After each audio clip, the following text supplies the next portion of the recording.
Hello, good evening, and welcome to Follow Everton, your source for all things Everton Football Club related. My name is Ryan, I'm the channel host, and this evening I have Mr. Basil Grant with me. David, how are you? I'm good. How are you doing? Not too bad. I know. I don't know if anyone saw what just happened, but I remember when Luca Dean signed didn't sign something for me. He did a little video for Follow Everton in the Trafford Centre a few months ago while he was still an Everton player, and I said, "Can you tell people to subscribe?" And for some reason, I've still had that on my list of little clips I can show on the screen. And just before I brought that up by accident, and I just detested it being on the video. So that's not going to happen again. That's been deleted. We're here to talk about Everton versus Manchester City and also reflect on the fact that Everton have finally replaced Marcel Brands, who has gone back to Holland. So, David, we'll start with Manchester City versus Everton at Goodison Park. That's at Saturday, a 5:30. The inconvenience of the 5:30 kickoff at Goodison. Everton will welcome back Abdoulaye Doucouré and also fellow midfielder Damari Gray. They missed 5 weeks for Doucouré and a couple of weeks for Gray. So first and foremost, how big of a boost is it to have them two key players back in the squad and available? Massive. I mean, let's say I was reading something about Doucouré recently saying he's been average this season. Yeah, he probably has been average, but that's because the rest of the squad have been below average and poor. And it's important to just get the players who are actually performing for us consistently, and he's one of them. We've got to get him back in the side, haven't we? He can bring us something in both boxes going forward. He provides assists and goals, and defensively he can put in a challenge, and I think he'll know Man City, the team they are, and I think he'll be on his game defensively, and he'll need to be. Damari Gray is a massive threat, isn't he? But you just worry, hasn't he picked up a couple of these sort of slight muscular injuries? I don't know whether Frank will make a call whether he's going to start.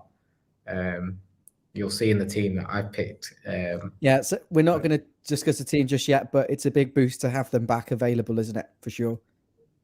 100%. Yeah. Well, yeah. Doucouré is just massive for the midfield. I mean, especially when you've got Alan's legs, you've got to put legs around him. I think Van de Beek can provide legs, but I think having Doucouré in there as well could be an option. And we've got quite a fit squad. It's just the back line that looks incredibly susceptible right now.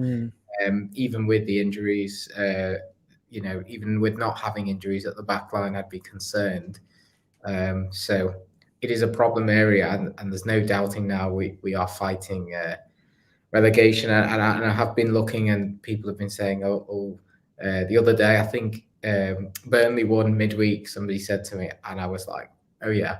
And then I realized what the implications of that was, which is not something I'm used to looking, because we're used to looking around at Spurs and Arsenal and Villa, and now I'm looking at Burnley and Norwich and Newcastle, which is really concerning. But it's depressing, isn't it, to go from wanting Tottenham to lose and from wanting Arsenal and all these teams to lose to actually wanting them to beat teams like Burnley and Leeds and Newcastle. It's a sorry state of affairs, and it just happens, all this stuff going on in Russia. I mean, we're not going to talk about the politics behind it, but it's, of course, Everton's main sponsors and, the company of the main companies of the Everton owners are based in Russia. And I don't know what the implications of that are, but everything is kind of going against us this season.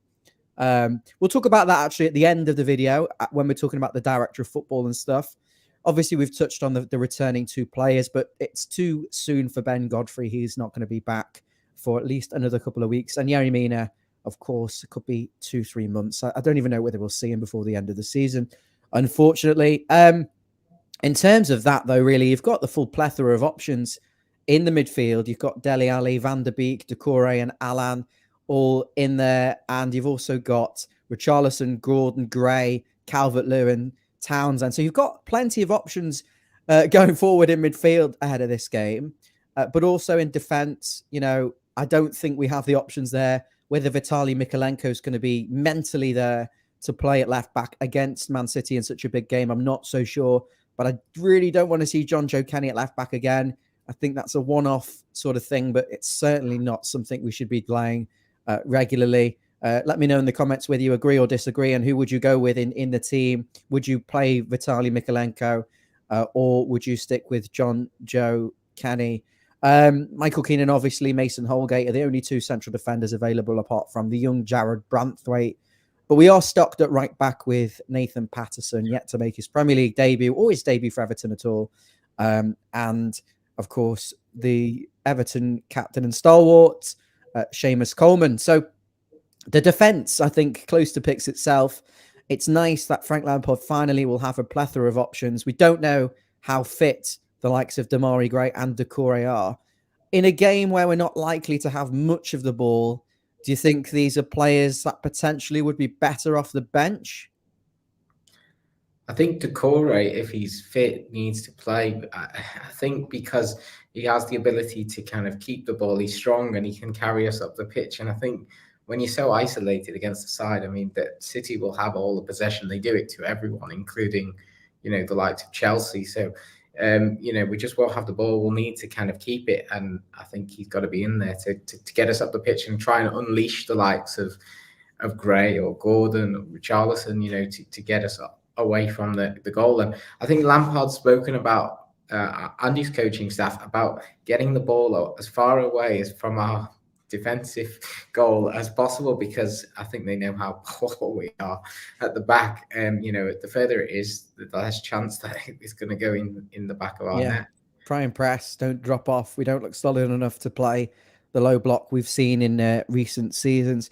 Manchester City then top of the league, the Red Stripes a couple of points behind them, but City have been pretty much flawless. But up comes Spurs, a team that they've really struggled against, and Tottenham did the classic sort of low block, play on the counter and isolate Man City when they were a little bit exposed. And they look more physical than them, Spurs. They had that clinical edge, the space to run into. And I think that is the model to beat Man City, because when I looked at Man City, haven't got an awful lot of injuries. They don't play with a number 9. Teams that sit back, they do find it harder to break them down. I mean, they inevitably always tend to score. Of course, they wouldn't be why they are. But when they've struggled, it's been through the lack of the focal point, through having the central areas completely nullified for them. And what I mean by that is very, very compact space between midfield and defence. Don't allow them to play between the lines. Show them out to the wings. I think the danger of that is the shots outside the box, and we've conceded quite a few of them against them in recent seasons, at Goodison in particular. So that's something we need to look at. But I think if we can replicate some of the performances where they've had success against Man City, whether that's a Spurs or a Crystal Palace or some of the other teams, we can do all right. Now, I know this game is horrible for Evertonians because we want Man City, obviously, to win the league. We don't want them, but we have to have them winning the league. We're in such a desperate position where we really can't afford to drop points at any point. Got Mabsy coming in a moment, so I'll bring him in a moment, but we can't drop points. Emotionally, this is a horrible game for us, but certainly in terms of my approach, when we haven't got the ball, we will press. I think we will press at Goodison under the lights. We'll go for it. But within that sort of 3-4 second window, if we don't win the ball back, we have to get back into shape. We have to stop them playing through the midfield, playing centrally, playing through the lines, keep the spaces nice and tight. And that's something we've not seen actually at Everton. The defence and midfield are traditionally this season, you could fit the Titanic through the middle of them, and also the gap between midfield and up front. So keep the spaces tighter to stop them playing through us. And I think we'll restrict them potentially to shots outside the box, which unfortunately is not one of Pickford's strong points. Going forward, though, in terms of what Everton can offer, I think if we can isolate some of their defenders 1v1, which is why I'd be tempted to bring Damari Gray in, because I think he's the best we have at 1v1 and the best in transition. And also Doucouré, he's very good at getting in support, being the extra man, having the energy to get back. If we can isolate some of the Man City defenders 1v1 and let them overcommit and let them overexpose themselves, then we've got a chance. Look, it's going to be a mix of pressing. It's going to be a mix of low block and counter-attack. I think City will dictate the game and we'll have most of the ball, and we might just have to, settle for what we can get from this. But that's my tactical summary. I'm bringing Mabsy now on the back of that, who's heard what I've said. Would you agree with me? Do you think that's a reasonable? Yeah. You know what though? It'll be the most Everton thing ever to win tomorrow, and we need a win. At the end of the day, Castle thoughts of what them are doing across the park. I'm not bothered. Honestly, I hate them. I hate them with a passion. Mabsy, World War III and Liverpool winning the league in the same season that Everton get relegated. I mean, it's like, is there anything worse that could happen? Probably not, to be fair. But as I say, I care about Everton more than I hate them. Yeah, no, I agree with you. You know what? It would be the most Everton thing ever. And you know what? If they win the league and we stay off, I'm not asked anymore. I'm done. I'm done because Everton's more important to me. And staying up is, we need to stay up. And then we can regroup in the summer. And then we can discuss what went wrong and whys and wherefores and protests and everything like that can resume. Just keeping on topic of good evening, Mark, Dave, Nathan, some of the regular viewers who watch you. We're nearly at 900 subscribers. So if you haven't already subscribed, where is the subscribe button? Bottom left hand corner. Click it for us. Costs absolutely nothing. Helps us out. Close to 900 subs. We just turned a year old, the channel. So happy birthday to I don't know, to us, I suppose. A year of full commitment. We've done 111 videos. I think I must have been on 100 of them. I'd say you two have been, I would say about 60 each, really, wouldn't you? Say about 60 each? I don't know, mate. I'm going to tot it up. And I'm going to fire the weakest link. There's definitely some people who aren't nowhere near that. If you're watching, get on. So we were just talking about team news. Obviously, Doucouré and Gray back. Talked a little bit about tactics, about how Man City struggle against some teams with a low block. We're going to come to the team news now. Struggle against some teams with a low block and when they overcommit, and struggle against a little bit of pace. So let's say struggle, but I think that's one of the few areas we could get at them for. So picking the team, we talked about who's available. It's only Doucouré and Gray back in from the same squad. We've got the full plethora of riches: Alan, Andre Gomez, Van der Beek, Dele Alli, Doucouré. You've got all the midfielders, you've got all the wingers, you've got all the strikers available. It's just the defense. So, David, would you like to talk us through the team you've picked for Everton versus Manchester City? Yeah, I mean, I've been looking firstly at what Tottenham did to Man City last week, and they played their archetypal 3-4-3 formation, and Harry Kane ran riot. And it is a formation we have played this season, but I think with the lack of options at the back, I don't think we have any choice but to go with a back four for this one. You've got Pickford obviously in goal, Keane and Holgate. Keane, always Keane. You've got to. Kane has to play, unfortunately, because the situation with Myelenko at the moment. Yeah, but is Mankin available? He is available, but did you say Keane or Myelenko? No, Myelenko. He is available, isn't he? He is, but I mean, Zinchenko, is he declared himself out for this? I don't know. I don't know, but why wouldn't you play him if he's up for playing? Because he's got the support of the fans, Dave. I wouldn't see why he wouldn't play. I think I would worry about him playing up against Man City. I think he has frailties until he's had a few games under his belt. I wouldn't be opposed to seeing him in the starting lineup, but I think it would be more of a back five idea. I think if he played. Either way, it's not a good solution either way at the moment, and we are playing one of the best teams in the world. So then we kind of pack the midfield. I'm guessing you'll agree with that. As I say, I think if Doucouré is available, at the end of the day, if you're available, you're available. If you're available on a bench, you're available to me. So I would start Doucouré, definitely. Yeah. Just coming in on that. I mean, actually, that's the exact team that I would have picked. Apart from John Joe Kenny at left back, I think he's garbage. Cruyff's turn doesn't rectify 5 years of being not good enough for Everton Football Club. And I'm sorry, the defence is a poor defence. They need that protection. That is a 4-3-3, but it will become a 4-5-1. It will drop in. I think the midfield there has a bit of everything. It's got the bite, it's got passing, it's got a bit of tenacity, it's got enough bodies to win second balls and to get forward and to link up play. Doucouré for me is too big of a player if he's fit to not play. The same with Damari Gray. I think if it was someone like Coleman coming back who was half fit, or a Richard, I think it's a completely different matter. But these two players are arguably two of the most important players. I'd say the most important midfielder, the most important attacking winger. So I think they could both come in. We don't play again. When do we next play? Thursday night, Boreham Wood. So there's plenty of time, and I don't think they're going to play against Boreham Wood. So that would be my team, as well as Basil's. And what was the thinking about Richarlison on the left, David, instead of the 4-4-2 that we've seen?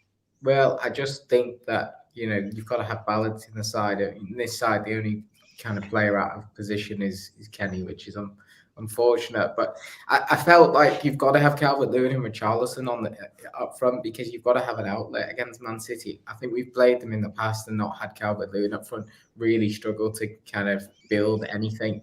So you've got to have them on the pitch, and if they can knock the ball down to Gray and Richarlison, and they will leave not many men back. They'll have Kyle Walker probably at the back sweeping up, but they won't leave many to kind of be exposed. They'll leave a couple of players, and I think we can expose that if we can win the knockdown and hit them on the counter attack. Gray's perfect for that, but arguably Gordon is as well. Gordon's worked so hard recently, and I think if we're going to employ this pressing style, he might opt for Gordon. But as you said before, we've got so many options at the moment. Then it could be any of them, but who's performed well in training is another aspect I would be looking at. Mabsy, have you seen the training video? Or no, I haven't. Sorry, I haven't had a chance either. But I think I would go with that lineup. And then you've got the likes of Townsend. You've got, dare I say, Iwobi. You've got Gordon. So you've got a few options there. You've got Dele Alli. If you want to pack the midfield, I wouldn't start him. I know he's been here for quite a few weeks now, but I just don't trust him playing against Man City. But Spurs have done so well against Man City. Dele Alli's been part of that. Sorry to interrupt. I've just shared something to our WhatsApp group from Mikolenko. He's just written I'm not sure what it was. Sorry, go on. Just share it to the WhatsApp. What is it that he's saying? It's basically for Mikola _16. That's Mikolenko, right? Mr. Johnson, distinguished members of the House of Lords and the House of Commons, better than anyone else that in the coming hours and days to face Ukraine and the security of Europe's borders and the future of our continent will be decided. Ukrainians are sincerely grateful to you for supporting and prompting the decisive steps to the EU to stop Putin's military aggression. I urge you to persuade the Prime Minister of Hungary and the government of Cyprus urgently to support an appeal of the leadership of the European Council and European Commission on sanctions. Sanctions are disconnecting Russia from the SWIFT and complete blocking of the Russian banks, closure of European airspaces for Russian aircraft, freezing and confiscation of property of Russian oligarchs in favour of destroyed infrastructure in Ukraine, disconnection of Russian companies from the MSCI, I don't know what that is, final abandonment of Nord Stream 2, refusal to buy oil, gas and coal from Russia, sanctions against Putin and Lavrov, the future of Ukraine and the whole world, and the whole civilized world depends at the speed of your decision. So it is affecting them then. Yeah, I wouldn't want to get too much into politics, but you can see it obviously will mean a lot. Well, it's obviously affecting him, isn't it? If he's put point is that's context, isn't it? Because he's obviously that's in his mind. So poor lad. Yeah. Sorry about that, boys. Had a problem. Had a bit of an emergency, but it's dealt with. Have you seen what Thelwell said then? No. I imagine it was about the Russia-Ukraine thing. Yeah. I got a little bit at the end. Good evening, David. Good evening, Mark, Dave, and Kevin. Hope you're well. And Nathan will come to the comments shortly. We'll come back to the Russia-Ukraine thing at the end. The Man City game tomorrow. Gonna have to dart out again. I'm really sorry. Yeah, Ryan was saying earlier just before you came on about how to play tactically against Man City, and I think this is really tricky. I mean, I went to the Etihad. We tried to sit back. We got exposed from an overhead ball in behind, leaving too much. That was space. a nightmare. Someone had tickets to that game. I remember that now. Yeah. We were 1-0 down, and then it was just chasing the game from then. But I think if I think of games gone by against City, we've either played the low block and conceded a goal from kind of edge of the box with too many men too deep, or we've kind of the overhead ball that went in behind, or they can score from kind of any position. So trying to kind of mark them out the game is virtually impossible, especially with our kind of defensive record, which is so poor. If we press them up, they'll probably hit in behind, but if we sit back, they will eventually probably find a shot from the edge of the box. So you can't really win whichever way you play it. But what are our strengths? Probably to go pressing the ball. Probably don't let them have shots on the edge of the box. If we had Godfrey, it would be a different story in terms of leaving space in behind. But we're just going to have to play aggressively and don't let City just walk all over us. Just played 5-a-side against someone, and oh my God, there was one lad on the opposite team, and he was like Bernardo Silva. It's just everything he does is just like left foot, right foot, running past you like you're not there. And that's at 5-a-side. The rest of them are fine. You've got no problem. You match them up, but sometimes it's like that in football, and you see that. I'm not comparing a game at goals at 5-a-side with Everton, Man City, but if the players are better than you, sometimes there isn't an awful lot you can do. We have to be really aggressive, as you alluded to there, David.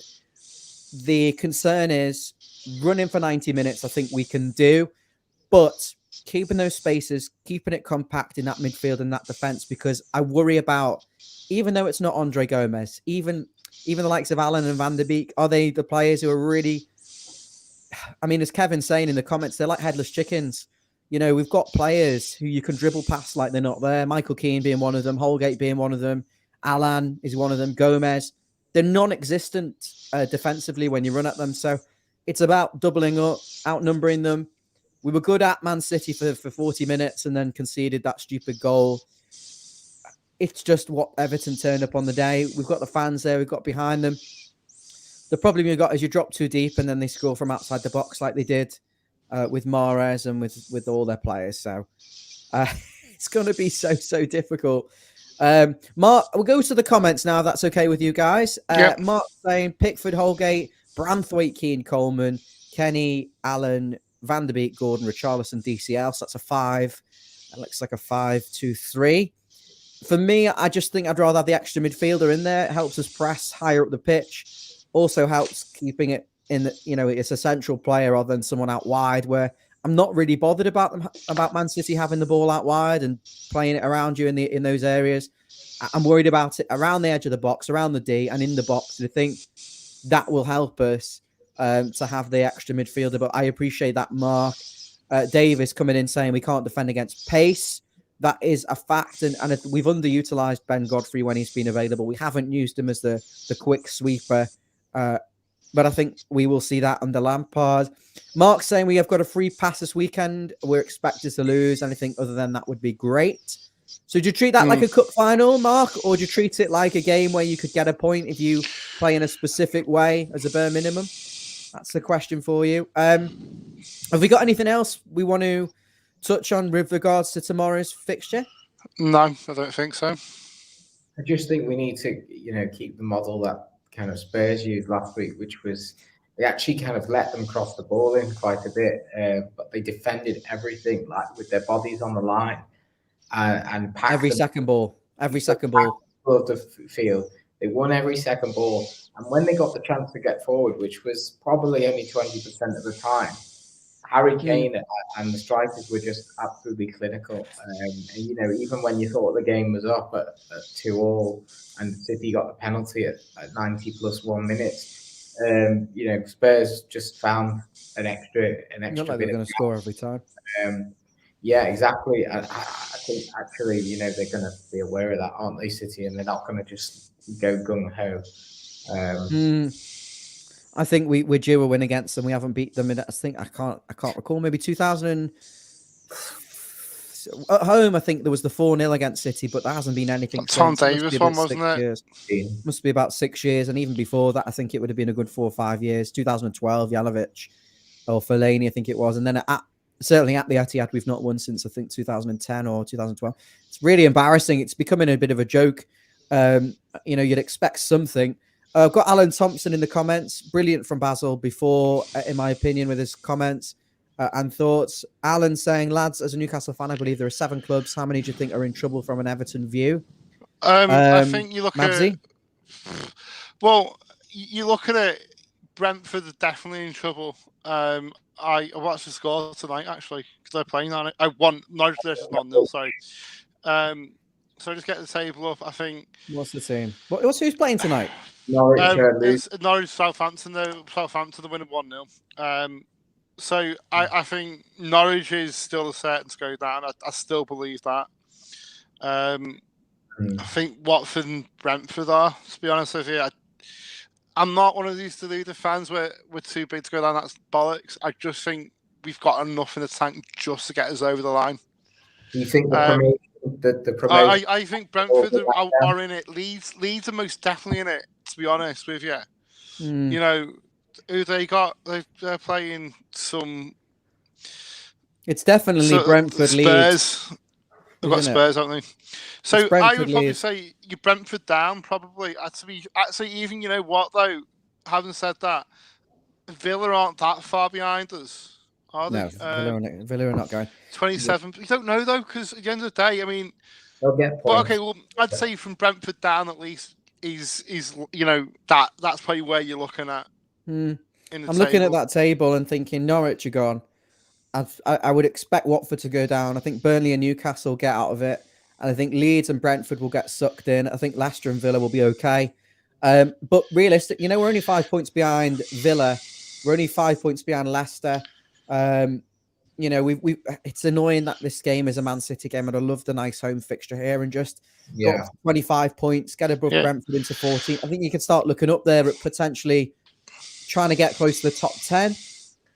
It is depressing, isn't it? I mean, it is. I mean, you're looking at it's horrible looking at this table, and you're just like, it's just so it's disgusting. I feel sick looking at it. You know. I don't. Are Newcastle playing this weekend? Don't know. Don't know, Mabs. Kevin saying Newcastle have been up and down. Newcastle, actually, I haven't said that. Newcastle got Brentford. We need a draw. That's to be a draw. That needs to be. Needs a draw. Shocking. Yeah, I expect Newcastle to win. Alan's saying he expects they're playing Brentford. I'd expect Newcastle to win even without Trippier. They look like they've got the fight in them, and they know that they're going to go places if they can stay up. Okay, moving on from that. Keep the comments and questions coming in. We'll be around for a little longer. We're going to now talk about Everton, who've appointed a new director of football. And I'm going to be completely honest with you. I have never heard of this guy. He's coming from New York Red Bulls, and he's been at Wolves. Yeah, but he was the guy who put on those Portuguese players, wasn't he? I know that was the agent, Mendes. Yeah, it was the agent, really, but you've got to give him some credit, haven't you, for sourcing young Portuguese talent and allowing them to come into got that Jota and stuff like that. You know, they became valuable assets and also made the core of that Wolves side, which was so successful when they came up.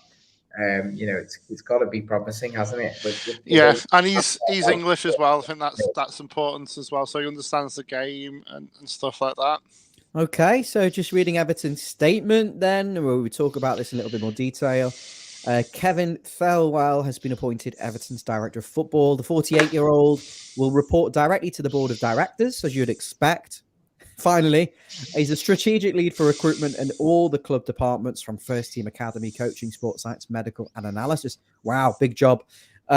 He was at New York Red Bulls since Feb 20. Don't know how well he's done, but he was a sporting director at Wolves for 4 years. And he was apparently at the Midlands club. Didn't Cahill have some input into getting him as well? So because of the MLS thing. Yeah, I think he's had some input into it. I've heard from a few sources. Cahill's been advising, so he's probably endorsed. Yeah, endorsed is him. he going to become technical director, or is he what's happened about him? Does anyone know? Can I just finish this statement, please? Oh, sorry. So don't think anyone's even. I've not read it, and you haven't read it, have you? So I'm going to read it. With a glowing reputation for developing young talent, he guided New York Red Bulls to the MLS Cup playoffs with the youngest squad in the MLS. He was the head of football development at Wolves, and then he was the sporting director. He identified Jota, Ruben Neves, Adama Traore, he couldn't hit a Bardnor with a banjo, Leander Dendonka, and Connor Cody. He said, "I'm greatly looking forward to working with Frank and the players and to helping the owner and board achieve their long-term footballing objectives." And finally, he goes on to say, the statement reads, he was academy manager at Wolves before that, and he was the youngest academy manager in the country at Derby at 32. And he said, "I'm so pleased to be joining Everton and have the opportunity to play a part in this club's ambitious journey. I'm greatly looking forward to working with Frank and the owner to help achieve the long-term footballing objectives. The owner, the chairman, and the CEO all presented compelling reasons for me to join this great club, and I am really excited for the opportunity to work with them and to move forward." So from that, now, this is why I wanted to read it. We're taking some things from this. It sounds like Everton approached this guy. Everton actually approached him and said, "Look, come and join us. We need it. We're looking for a director of football. We want you, and this is why." And he seems to have jumped at the opportunity. And are you happy to have got the director of football in? And I'm assuming this means the strategic review has been completed. Well, it doesn't say, does it, though, in that statement, whether it has or not? It says it just forms part of the strategic review. Yeah, given, as I say, new direction of the club yet again.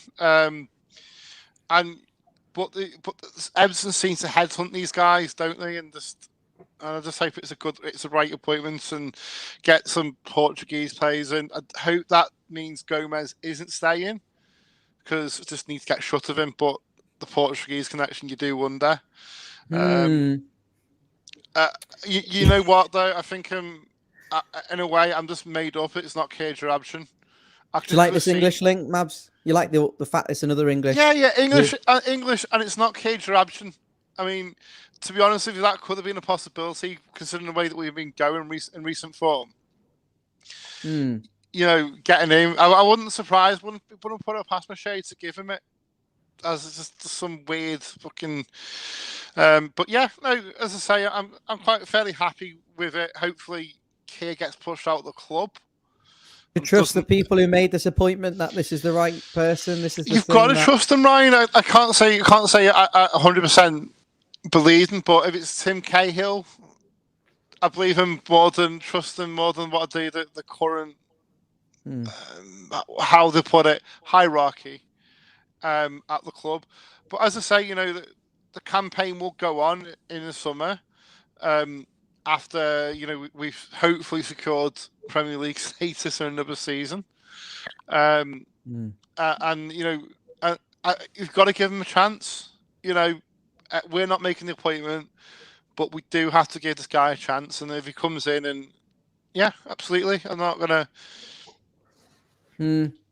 I'm intrigued to see. I'm pleased we've got the appointment. We just trust them. I'm happy with the Lampard one for now, because even though results are not amazing, when I listen to the way he speaks, it resonates really well. He seems to know what he's talking about. No waffle, no fluff. It seems legit.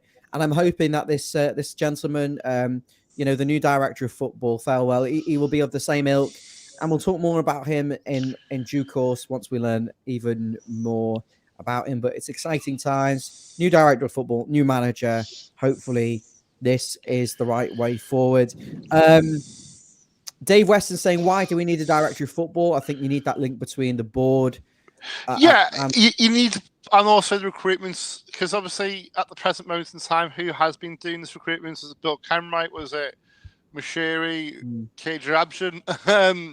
You know what I mean? And hopefully he can probably get George Mendes on board. I don't know. I mean, Frank's young, isn't he? So, I mean, he's just really starting out with his managerial career. Do you really want him taking over kind of everything, transfers, coaching? No, of course we don't. Absolutely. Job, and I think bringing this guy in, although not a Hollywood name or someone we really know, I think we've got to give him a chance. And it sounds positive from what I've read. But I mean, as I say, Hollywood manager hasn't worked in the past, so I'm good. It's not a Hollywood manager in a way. You know what I mean? Actually, I mean, there's something in there that even when at the end of even at the end of Rafa's time, the club were looking to sign kind of young players, ship out some of the older ones, and replace them with the likes of Iolenko and Patterson. And I think this guy will be willing to go with that style. And you know, even if Lampard doesn't work out, that seems to be the way we're moving forward. Anyway. Got some interesting information actually on here. Comments. Good evening to all our new viewers. Make sure you follow myself on Twitter. It's at Follow Everton. They run the Twitter handle, but we have support from Park and Goodison on the left of me, which is Mr. Andy Mabsy, Park and Goodison, and also Big Basil on the right, Allerton Blue. Give him a follow on Twitter. He's new on there. Let's get him boosted. And if you're new to the channel, you're not already subscribed, hit the subscribe button and please like this video. I know people watch and don't like. I know loads of people, 80% of people watch this channel, don't subscribe and they watch it. I don't know why. Just hit that subscribe button for us. Let's get up to 900. I think we're on 892. So we're doing brilliant. Let's get over the line. The comments I alluded to, we've got our friend from Twitter, Jeff. Mabsy, this is a friend of yours as well. Yes, Jeff KO. Yeah, all right, Jeff. Yeah, KO was involved, yeah.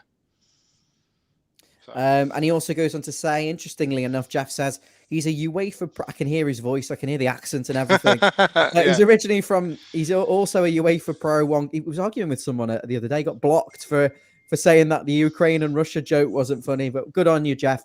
He's a UEFA Pro 1 coach.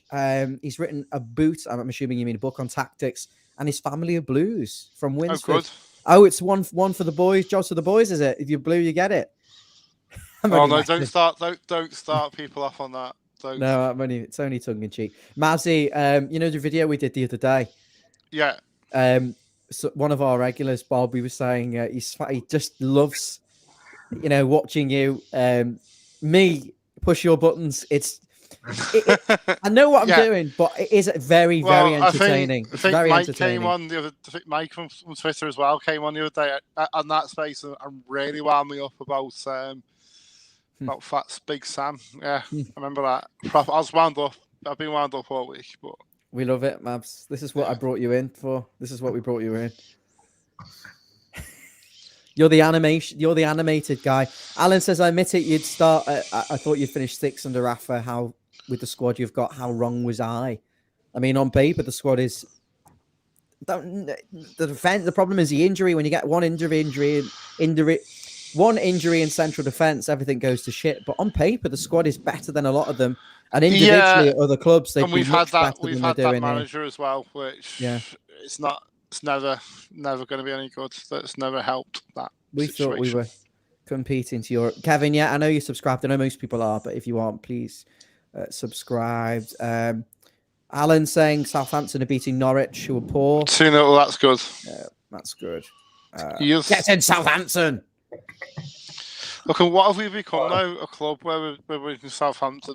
We're hanging on a result from Southampton, Norwich. I agree. And we're wanting Norwich to get beat. Wow. I agree with this comment from Kev. It's better to have that Everton link, of course. Dave is saying Marcel Brands wasn't allowed to do the job completely. I'm not going to go. He wasn't. You're right, because of him.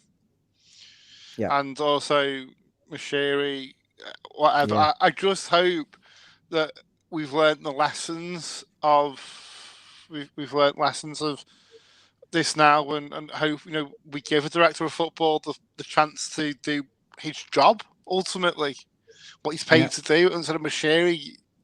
I don't know what he does, just sit on a yacht and providing this guy knows what he's doing. Kevin saying, are we going the game tomorrow? Yep, all three of us will be sat in the park end. Who would like to drive? You can't, 'cause I'm going straight to the stag do, so I'm not going home. I'm going straight out as well, I think. So am I, but not from the game. Got to go home first. Because I've got to get somewhere that's awkward. I'm not driving whatsoever because I'm quite literally going from the Wins. I'm quite literally going from the game to the Winslow and then out on the stag. This will take me to Prescott. Stevie come up because he's got a driving test, David. Has he got a driving test? No, I don't know. Stevie from the channel's coming up. My brother, David's brother. I don't know. It's just awfully suspicious that he's coming up, but I thought he just got a match ticket. He's got a ticket for the game. Anyway, chit chat a bit later. Sitting? I don't know. We've got one ticket in the park end available if anyone's interested. I've not advertising it yet. It's only for channel subscribers. Sorry, one ticket in the top balcony it is. For channel subscribers only, one ticket in the top balcony. Don't message me unless you can prove to me you've subscribed. I'm not interested. I'm going to put that on Twitter tomorrow. Subscribers only, one ticket for top balcony, face value, and we'll get a few people coming on for that because they love the tickets. So wait for the tickets. So moving on, we talked about Man City versus Everton. We've talked about the director of football to some degree. Just finally on that, Jeff saying he's a former player at Shrewsbury Town, academy director at Derby at 32, took over at Wolves when they were in the League One and helped guide them to the Premier League in Europe. So, I mean, that is let's leave that on there so people can read, but that's as good of an aside. Jeff, get on the channel, mate. Come on, we want you on. We've had Dan on. We've had your best mate Mickey on as well. We've had Mickey on as well, so. Excellent. And he was trying to get Marcel Brands on, but apparently he was still in Tesco. Okay, moving on. Finally, let's talk about events in Russia and Ukraine, but not in terms of warfare. Let's talk it about in the context of Everton. Farhad Moshiri's main businesses are over in Russia, and USM is a Russian-based company that sponsors Everton's training ground, has first rights on the stadium naming rights. Mabsy, I'm going to ask you about this. Okay. It's not ideal situation to be in, is it really? And everything seems to be going against us, and this is a worry for me. Well, yeah, I agree, but USM haven't been sanctioned. But USM have been sanctioned in a way, but they've not been different. But it's not even. It's a different arm of USM that's been sanctioned. The USM that sponsor Everton and it hasn't been sanctioned. Okay, so I think Everton confirmed that today. Yeah, as I say, it is worrying. It's worrying times, but can you tarnish everyone with the same brush? Well, this is the thing. This is the concern I have. As anyway. I say, I'm quite. As I say, the ask was saying, could you have Russian owners and all this, and yeah, I don't see the problem in a way. I think what's happened in Ukraine is a very sad situation, and I hope Russia get out there soon and Ukraine get back. And it's tough, isn't it? I mean, as I say, the ideal would be to be taken over by someone who hasn't. But if you look at the Premier League, it's a wash with dirty money. You know what I mean? It isn't Everton. It isn't Chelsea. You look at Newcastle, for instance. That's dirty money. Probably City, you can argue. I'm sure the Yank owners of Standard. Here we go. Standard Charter, one of the most corrupt banks in the world, sponsor the shite. You know what I mean? It's just a wash with dirty money. So you can't say, well, they would try and say, well, look up the noses and say, but it's a wash, isn't it? It's not. I don't think there's any club that you can hand on heart say everything's ethical and not dirty. It's dirty money thrown through. You're not going to please anyone with any sponsor. I mean, even look at like the meat company we've got. There'll be vegetarians and vegans who are offended by that. I don't think you can tarnish every single person. It's like saying, everyone in Germany was a Nazi, because, not all Nazis were German, not all Germans were Nazis. Was something that Mr. Gillis, David, you'll remember, was always telling me at school. But you can't tarnish every single person. The question is Usmanov one of them? We don't know. We don't know. We don't know. At the end of the day, he could be an oligarch, but he could disagree with this because he's an Uzbek at the end of the day. Yeah, so of course.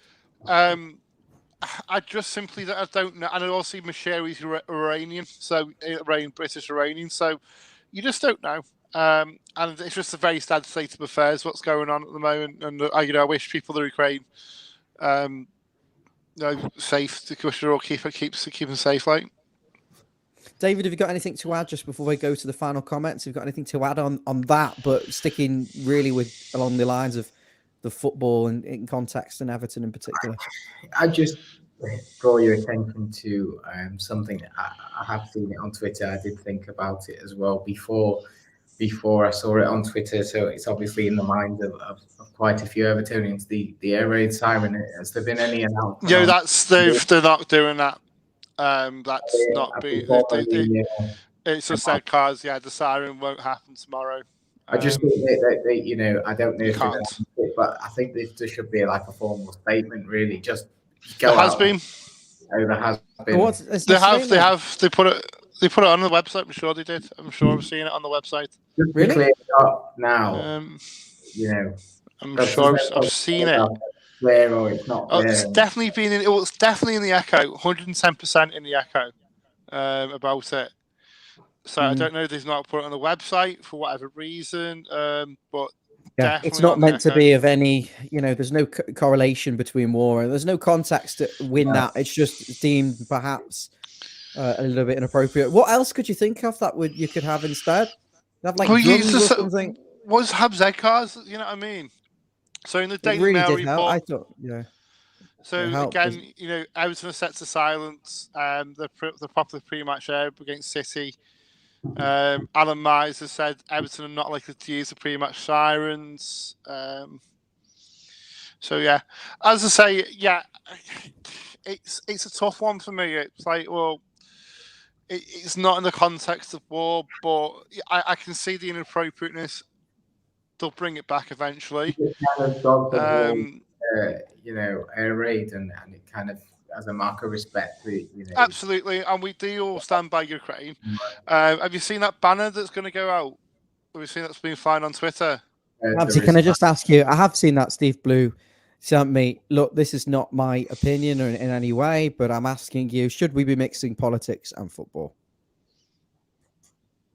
You can't ignore it, though. Can't ignore it. As I say, it's difficult. I mean, politics are already in the game, isn't it? Well, you look at the likes of the Black Lives Matter campaign. Is that not political? Good point, so I think you have to, but you can't. But then you can't also bury your head in the sand to world events that is going wrong around you. You've got to react. Haven't you, surely? Okay. I Thanks, don't think answer the question. It's the power that football has on the world stage. Yes, you the world are looking on you. You the world, I mean, let's not fool. Everywhere around the world showing this game. You know what I mean? So you're taking the centre stage, and you've got to stand up and not. Yeah, okay, I'll just shut up. But I think But it's such a tough I get what you're question. saying, Mabsy. Yeah. I understand what you're saying. Ideally, I don't like the idea of mixing it, but it's.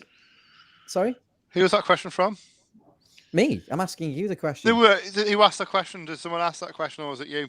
No, I'm asking should you mix it, but people have said there's no way of ignoring it. You can't ignore it. Simple as it's impossible to ignore. Certainly it's so big. But I don't know whether if we didn't have a Ukrainian player, we would be drawing any attention to it. I'll be honest. Right, so a couple of comments. Well, also, Man City have got a Ukrainian player, so even if we didn't have a Ukrainian player, would it have been appropriate for us to say sirens anyway? No, I'm saying it's completely right to remove the sirens, but I'm talking about the banners and stuff as well. You know. Well, the banners again. It's not a political banner, Ryan. It's quite literally just showing. We're telling Mikalenko that we stand by him. Okay. I don't say it's a political thing. Brilliant. Thanks. You've answered that really well. Moving on, Jeff Thompson, a friend of ours from Twitter, saying Usmanov has no direct links to us. Okay, maybe on paper, but there's definitely something going on. Mashiri owns Everton without any issue. Yeah, the sponsorship deal and the stadium deal is not an issue either. Let's obviously Mashiri isn't like so Usmanov isn't, but Mashiri is. Mashiri is still a director on the board of the USM. So every way you paint it, even if Mashiri, you say Usmanov isn't, which we all know on paper obviously is not linked to us. Mashiri's still the director of USM. Maybe he stands down from the board. I don't know. Just before I wrap things up very quickly, sanctions will come. This is from Kevin. He's saying sanctions will come because people will press for more sanctions. I mean, there's only so far they're going to take you, though. Let's be honest.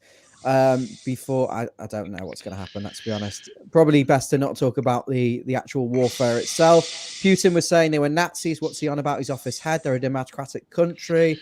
Alan's saying there's no winners in war. Obviously, sport has been brought into it because the Russian Grand Prix has cancelled. The Champions League has moved to Paris. That's from Mark. And just one final comment. Love this. Lighthearted from Holly, one of our regular viewers. Any decent places to eat before the game? Yeah, Hot Walk or Goodison Supper Bar. Honestly. Bless, Holly. Hope you have a lovely time. Yeah, possibly the worst game you could have gone to. No, you should enjoy it anyway. Okay. Enjoy yourself, Holly. Up the toffees. Tell your friends about us. Right. That's all from everyone. Thanks, Holly, Jeff, Mark, Kevin, Alan, Dave, and everyone else who's watching. If you're all new to the channel, please subscribe. Help us on our way. And if you're already a subscriber, hit the like button. We invite your comments. I know a lot of people now comment after the streams, which is really good. So keep the comments coming in. We do read them and do really value them. And most importantly, tell your friends about us. We really appreciate you sharing your Friday night with us. Basil, thank you so much. Mabsy, thank you so much. I'll see you tomorrow. I'll let you know what's going on. I'm going to end up driving again on, and let's be honest, it's a fucking joke. And I'm going out as well. Okay. I'm not even going home. So I'm quite literally going straight out. So you're getting a bus. Get a bus, Mavsy, to the ground. Yeah. You're going to get a bus to the ground and get there early and have a drink. Oh, okay. Okay. Stevie's coming with, so you won't see him. Well, I'll meet up with him, but as I say, I've got to, so I'll speak to him at our time and stuff like that. But is he in the park end there? I don't know. Just gave me the price of the ticket, not where he sat. Right, okay. All right, guys. Take care. Thanks for watching, guys. All the best. And we'll react tomorrow. I don't know whether there'll be a match reaction because look, all my staff are going on me. They're all fucking off to do something else. And in fairness, I probably am. But if we win, I will jump on for 5 minutes or so. Maybe Stevie could do it. Maybe he could actually go home and do the match reaction. But let's be honest, it's probably not going to happen. So we'll catch up with you when we can. Take care and enjoy the rest of your evening. Thank you. And we've definitely deleted the Luca Dean video, so that won't be coming on again at any time. Bye.